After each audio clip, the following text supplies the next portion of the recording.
Oh my God, it's John Black. I'm actually, these last couple videos, I'm doing all in straight in a row, right in a row. I'm sweating like a pig. But anyways, we've already proved that these people are liars, man. They don't make any sense in anything they say. And their predictions, they can't predict anything. Even if it was in the, like we can say that they're predicting this stuff in the future. We don't know if they're right or wrong. But we can't go put their stuff into the computer and try to make predictions in the future from a past event. Like 10,000 years ago, we want to know what happened 200 years after that 10,000 years ago. Well, punch in your computer and put in your data and see what the computer says. Computer never guesses right, never. These idiots don't have any clue of what they're talking about. But anyways, we are in one of the coldest periods on Earth's history, the Pleistocene Ice Age. We are in, and this is the actual technical word of it, an interglacial period. And they say that it's going to get too hot. It's going to get too hot. We are coming out of, they admit this. They say it. They know the Pleistocene Ice Age. They know the Little Ice Age. They know, they don't disagree. They're actually saying, I've seen videos where, they're just regular YouTubers. They're not really scientists. And they're trying to tell you about how the climate change is real or climate crisis is real. And they'll admit that we are coming out of an ice age right now. The coldest ice age, by the way, in 700 million years. So in the last more than half a billion years, 700 million years, okay? 700 million years, it ain't been as cold as it's been as it did in the last 10,000 years of the Little Ice Age. And these people are like, and we're just coming out of it. And what's funny is we're not even coming out of it. The thing goes up and down, up and down, up and down, up and down. We're just in one of them uppy thingies, but we're actually still in a downward curve, man. We're still going down. It's just we're in one of them jaggy things that happen to go up at that time because it goes up like this, but it's actually going down. And I gotta live with these people. I don't even I just don't understand, man. So what about temperature? Here we got death rate per 100,000, and we have years at the bottom. The bars are here, let me see here. The bars are the death rates, right? You can see the death rates right here, right? And this line right here that goes up, that's the temperature. And you can see when the temperature goes up, the deaths go down, right? Deaths go down. See out here? Temperature goes up, deaths go down. I mean, what the heck? And you know why? Because like 20 more people die each year from cold than they do than for heat. So if you make it hotter, then you have less deaths. You know what I mean? But they're saying there'll be more deaths, even though because it'll be so hot that people just can't survive in this whole, it's so hot, it'll just be so hot.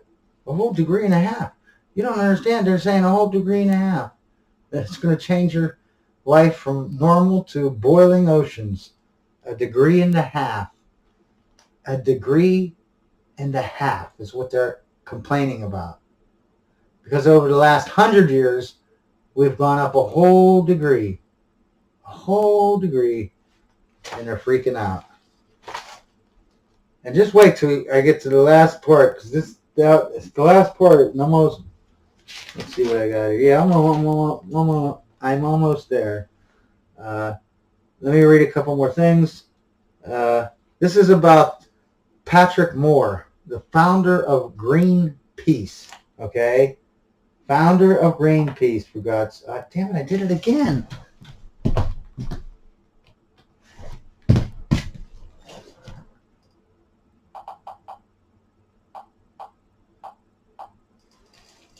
The founder of Greenpeace. So I don't know if you know, these are like a bunch of hippies back in the day. They made that, save the whales, and, they're the, activist. Anyways, this Patrick Moore was the founder of Greenpeace, or one of the founders. There was like 10 of them or something. He's the CEO president of Greenpeace for 9 years or 15 years. I can't remember which one, somewhere around there. Now he's a director of the CO2 Coalition. He's the guy who stopped nuclear testing in Alaska. He was the one who saved the whales. He saved the baby seals when they were clubbing the baby seals alive. So he's done a lot of activism through his whole life, and he saved a whole bunch of stuff. And he had to get out of Greenpeace. And what he said it became all green and no peace. Green peace. But the peace was gone. Like the peace meaning helping the baby seals not get, beat by clubs, and helping the whales, and helping, not putting nuclear waste by detonating bombs, nuclear weapons in Alaska, you know what I mean? Getting it in the water and all that stuff. That's peace. The green part is basically about, and he says this is what he says. He says they went so crazy, and all their catastrophes and disasters are based on invisible things or very remote things, meaning CO2, which is invisible, or garbage island that you'll never be able to see or whatever because it's so far away, or the coral reefs, or polar bears. These are things that you can't see, or they're invisible. You know what I mean? And he says the same thing about the CO2, and I'm going to show you a graph, okay? And he agrees with me, because I was saying that. This is in my whatever. But look at his graph, right? This, on the bottom, is millions of years, and on the going up part is CO2, right? And this goes back 160 million years. Now, for 160 million years, this is the CO2 line. It's steadily, for 160 million years, CO2 has steadily gone down until today. Today would be that dot right there, right? You see that dot? Now, what happens? What happens if it keeps going down and down and down? It'll be to here soon. And I want you to see these lines. This line right here, that's right below the dot, right? That's where plants die at. And this line up here above the dot, that's where we're at right now. It's 400 parts per million. All we have to do is go, you see what I'm saying? We're so close to plants dying. This is where we want to be, right? This is where we want to be for the CO2. We want to be all the way up to here, right? And that was like 100 million years ago. We haven't had it up to where we want it for 100 million years. It's steadily gone down since then, for the last 100 million years. Down, down, down, until it's almost down below to where plants die. And I live on this planet, right? And it's infested by these humans who I'll say that they're all going to die because there's so much CO2 in the atmosphere that it's going to be a chain reaction because there's so much CO2. Once you get so much in there, ooh! Even though for 160 million years, it has never been this low, ever. And I'll tell you what, when I show you the chart on the thing, it hasn't been this low ever. I don't know, I can only go back 750 million years on my data. I don't know what happened before that. I don't know. I just know around 750 million years, that was when the snow globe snowballed Earth, where everything, the whole planet supposedly froze over, okay? But that whole time, we have never had CO2 levels this low. We had, for like 100 and 200 million years, we did have it almost as low as we have it now, but it was not as low, that's for sure, okay?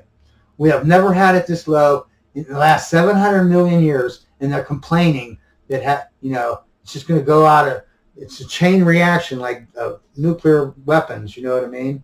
Even though we want it to be 1,200 parts per million. And in the last, like I said, 160 million years, it's been up to 2,500 parts per million.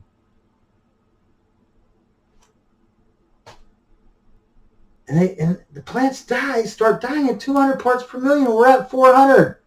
You've seen the chart. The carbon dioxide is down and down and down and down and down and down and down and down and down and down.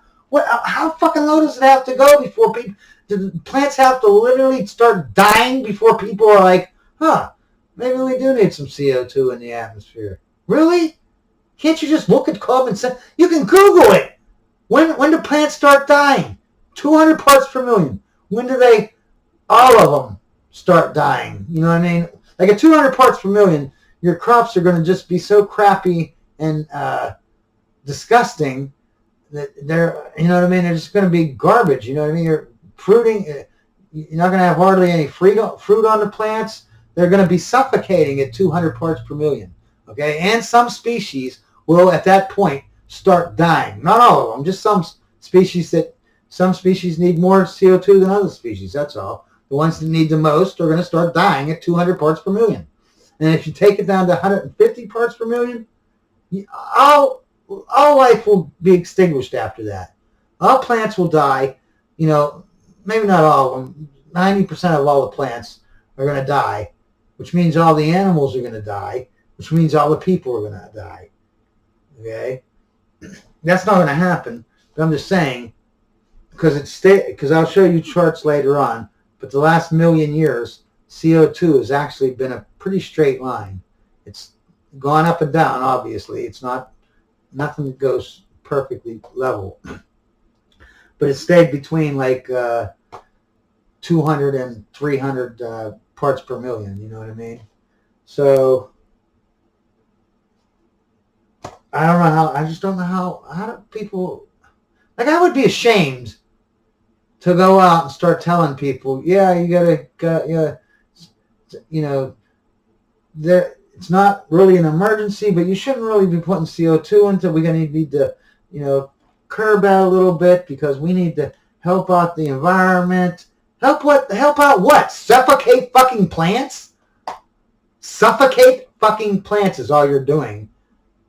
That you need. We are at a critical point right now. If anything tips the CO2, because like I said, in the last million years, CO2 levels have been steady, okay, which is actually unusual for this planet, for it to be as steady as it's been. Because if you look over the last 750 million years, CO2 has not been a straight line like it is right now. It has been up and down and up and down and up and down. But all of a sudden, for some reason, it's been steady. And if something something happens that takes that CO2 out of the air, we will go down below. If a new species came up in the ocean or whatever, and there started being a billion whatevers, and they start making something, like crabs or something, how they make a house out of, that they live in or whatever, they make that from the CO2. So, if something happens like that, we would all die. We are so close to being, and if you take the CO2 up from 400 parts per million, which it is right now, and you take it up to, there's my time.